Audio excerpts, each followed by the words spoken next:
What is up, guys? I am the one and only Eagle Double T, and in this video, I'm going to be comparing the PlayStation 4 to the Xbox One S. So without further ado, let's begin. Round 1, Controller. Now when it comes to the comfort of these controllers, it is really subjective to how your hands fit the controller, but for me, it's going to be the Xbox One S controller. It fits my hands a lot better, and I can hold it for an almost unlimited time. Now with the DualShock 4, it feels comfortable to me, but I can't hold it for very long without my hands starting to cramp. Now the DualShock 4 has some pretty neat features like a touchpad, built-in speaker, LED light bar, and it is rechargeable.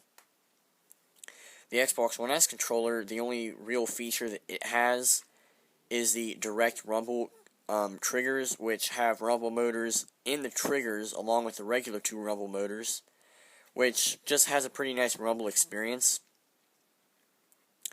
Now, one advantage that the Xbox One S controller has is that it's sort of better just as a regular controller. The joysticks are definitely better. They're grippier, they're taller, they're more precise. I like the buttons on the Xbox One S controller better. The ones on the PS4 controller are very flat, and they're more rounded on the Xbox One S controller. The Xbox One S controller definitely has better triggers. They feel much nicer, especially for first-person shooters. The DualShock 4's triggers just kind of feel like DualShock 3 triggers, just a little bit better. And one advantage the PS4 controller has is the fact that the D-pad is much better on the DualShock 4. It's a lot more quickier and just isn't as nice on the Xbox One S controller.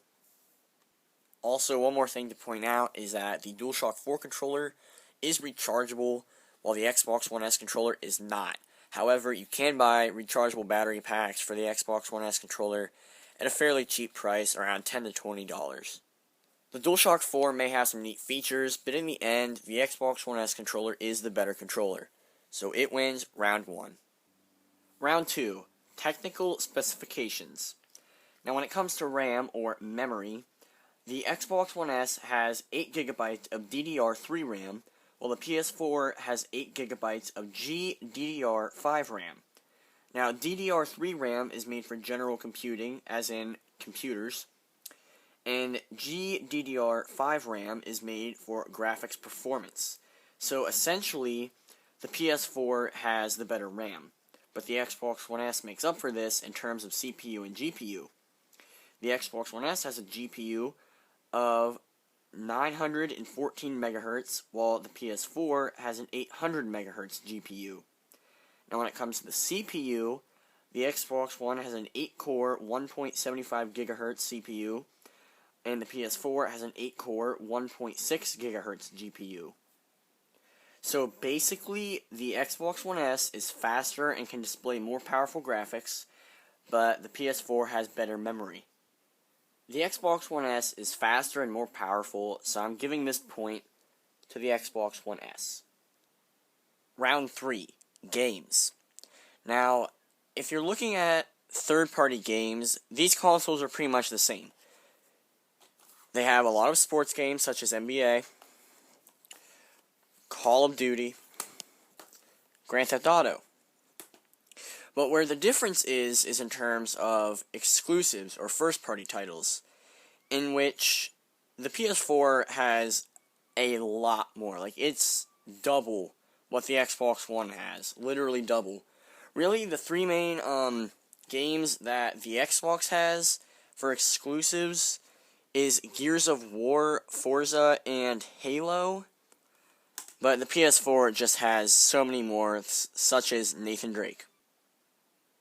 Now, if you're someone who only plays games like Call of Duty and sports games, I would definitely go with the Xbox One S if you like the controller better. However, the PS4 has so many more exclusive games, so it wins round 3.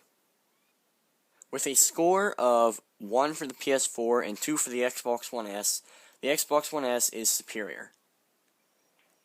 Now, the Xbox One S did win in my opinion, but keep in mind that this is an older version. The original PS4 which right now is outdated, so it would be a little bit different if it was the PS4 Pro or the PS4 Slim.